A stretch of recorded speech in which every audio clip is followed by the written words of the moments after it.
Hey guys, I'm Dov, and today I'm back with more Total War Warhammer 2 online action. We're here once again with Ungrim and the Proud Dwarfs. Today, gonna be taking on the Lizardmen, so let's go ahead and take a look at the list. So, as you can see from the many ranged units here, the many overlapping lines of fire, we do indeed have a Dawi Dakka, also known as Napoleonic Dawi, Napoleonic Ungrim specifically.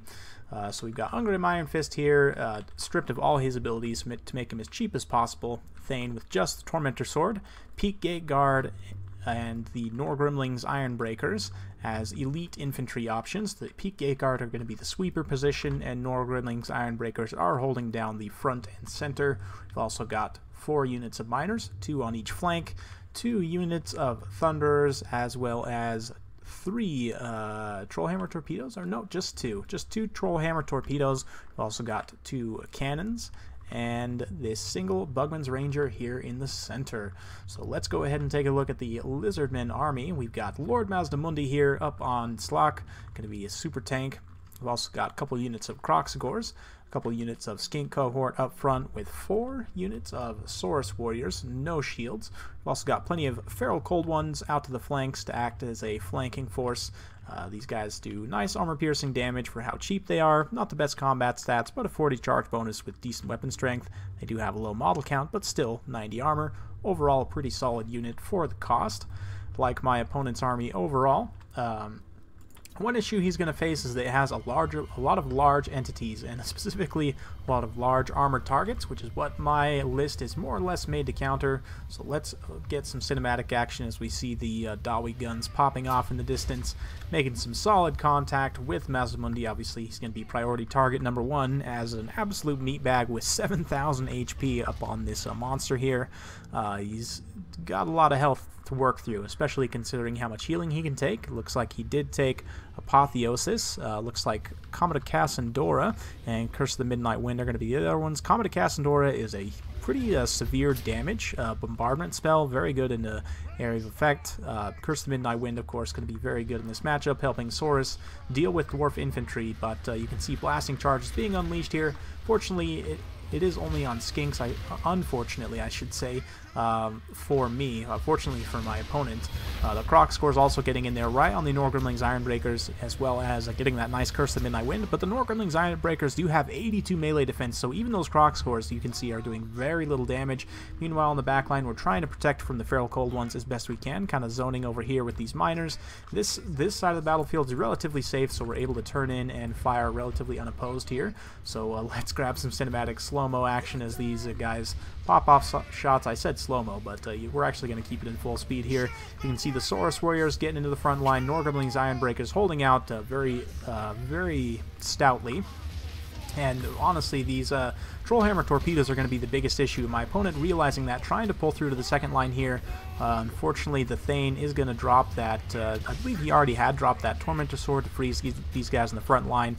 Looks like a Banishment going down from Mazdamundi in the back line. I was able to see it and get my Thunderers out of the way. Fortunately, this cannon did get compromised by the Feral Cold Ones. The Peak Gate Guard are having to hold back the Feral Cold Ones and so on in the back line here. I didn't see where that Ruination of Cities went off. I did hear it go off, but not sure exactly where that happened. But you can see the Thane took a lot of damage there and got routed off, but Ungrim standing proud as a true Dawi should, not fleeing the field there. Curse the Midnight Wind going down, going to definitely help break those miners, but Norgrimling's Iron Breakers are going to be very tough nut for the Lizardmen to crack. Meanwhile, Feral Cold One's also compromising this cannon here. It's a little bit unfortunate, but we have been able to get some good damage out of both of them. Peak Gate Guard also holding the line very well here, despite being up against Kroxigors and Saurus. We're going to try and get them some missile support with the Thunderers teeing off. Meanwhile, the Trollhammer torpedoes are focused only on Mazdamundi here. He's going to be charging over onto this group, and when you're in this situation as the Lizardmen, you need to occupy these Trollhammer torpedoes as quickly as possible. Just get something, anything in the melee with them, because these are the most dangerous units on the field here to these big armored dinos. I mean, the Thunders are definitely a risk, the Cannons are a risk, but more than anything, those Trollhammer Torpedoes, they have relatively short range, but they can do a massive amount of damage. You can see over here, Peak Gate Guard still holding out. We've got some rallied miners here tossing in their blasting charges from behind. Nor Grimling's Ironbreakers obviously not being challenged too hard here. We're going to try and continue to focus all the ranged units on high-value targets. You can see my opponent wisely pulling away with Lord Mazdamundi, getting that Cold-Blooded to heal him up. And he's done a good job of compromising my line. You can see while this side was relatively secure, it has since been broken, and we have managed to fall back with the Thunders, and unfortunately, these Trollhammer Torpedoes are occupied in melee. We are going to drop that Tormentor Sword, though, to freeze Mazdamundi in place, and you can see Ungrim go into town here, just slapping at his sides. Trollhammer Torpedo is also going to be unleashing shots, so that Tormentor Sword might have been enough to take down Mazdamundi. He does pop an Apotheosis on himself, also proccing that Shield of Safri to give himself a bit of damage resistance there. Actually, it doesn't look like he brought Shield of Safri. I'm not actually sure if Mazdamundi can take Shield of Safri, now that I think about it. I'll have to check that, but anyway, the Solar Scarvet also came back from routing, has a little bit of HP here, but probably isn't too long. You can see the balance power is creeping in my favor as these Peak Gate Guard roll up the hill and start to unleash doom with their hammers here, with the awesome blue glowing runes on the end. Love the paint scheme there. Another ruination of cities going down, but at this point it's not quite going to be enough to break up the Dwarven lines. We've got more Saurus Warriors compromising the back line, though, so we're going to have to try and pull these skirmishers back. But at that point, the Lizardman player, I'm not sure if he got army losses or just admitted defeat there, but at the end of the day, fun battle. Hope you guys enjoyed watching. It's a pretty fun list, all things considered, to take against the Lizardmen. In terms of the army breakdown here, I mean, obviously, both the Elite Tier Regiment of Renown infantry pulling their weight here, 98 kills and 102. Many of those coming against Saurus Warriors, which are, you know, they're no slouches. Certainly. Both the Trollhammer Torpedoes picking up an XP Chevron as well for the damage they did against the big important stuff like Mazdamundi, the Scarvet, and the Croxigors as well. Both the cannons had a Chevron initially, and both picked up one more through the course of the battle, likewise just shooting at Mazdamundi and some of these other high-value targets. Bugman's Rangers were kind of an unsung hero there, just perpetually firing. Their regeneration meant that they were relatively healthy, and I really like them as kind of that backline anchor, so that if things start to break through, you know, they can compromise the Bugman's Rangers and it's not so big of an issue because they have combat stats and regeneration that then allows you to kind of use them as a backline screen to pull your more important missile units away from danger if your backline gets compromised.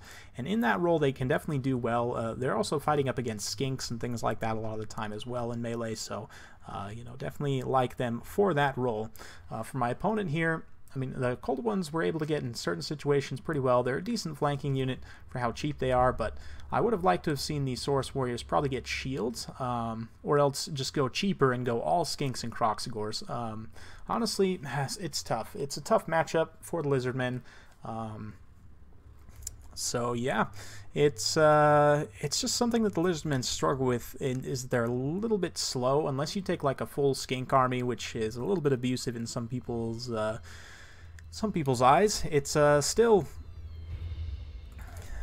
you know, it's an issue that they struggle with. And so now we're going to look at one more replay here, and this time we're going to take the Greenskins also against the Lizardmen, and similar idea but very different in execution.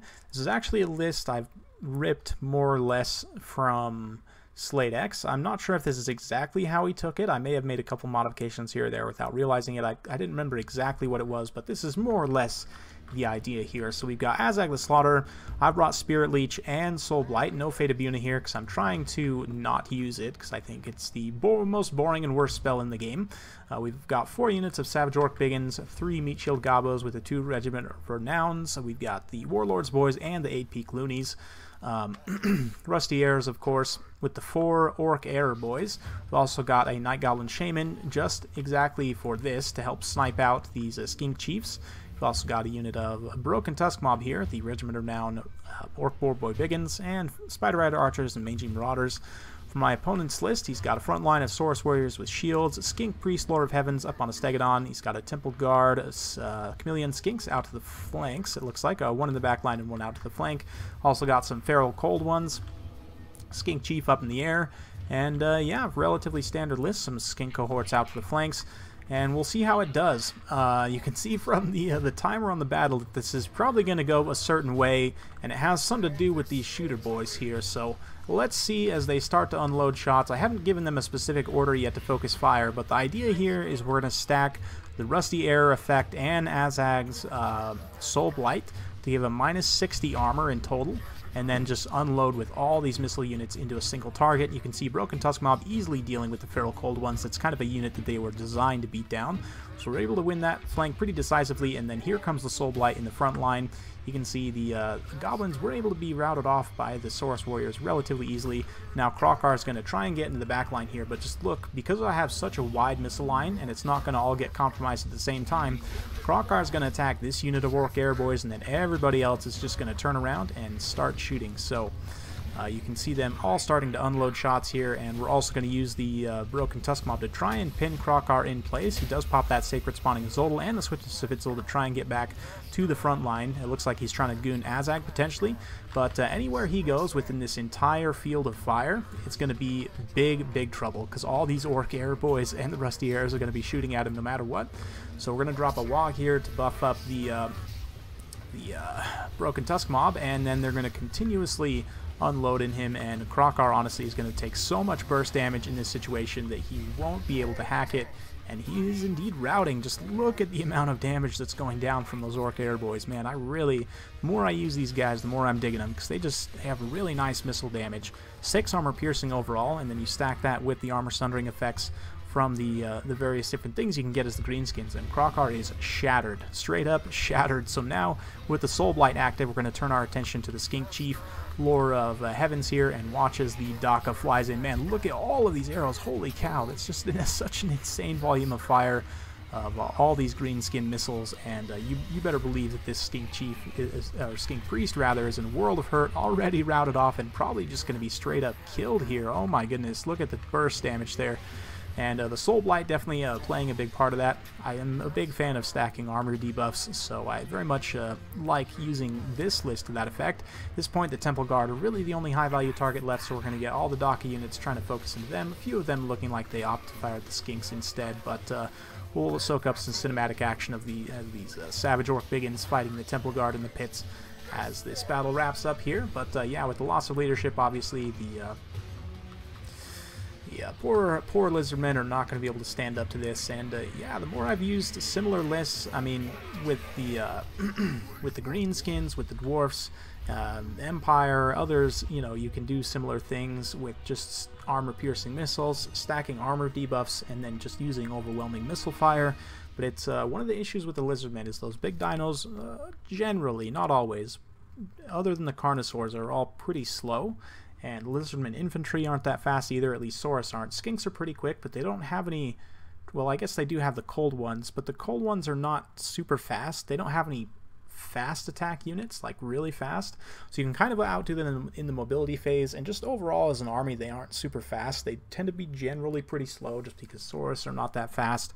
The Stegodon, the Bastiladon, both are not that fast. So you can really play that to your advantage and try and take advantage of missile play as much as possible. But yeah, just overwhelming amounts of missile fire here from both the Dawi and the greenskins, showing their worth against the lizardmen. So hope you guys enjoyed watching those 2 replays.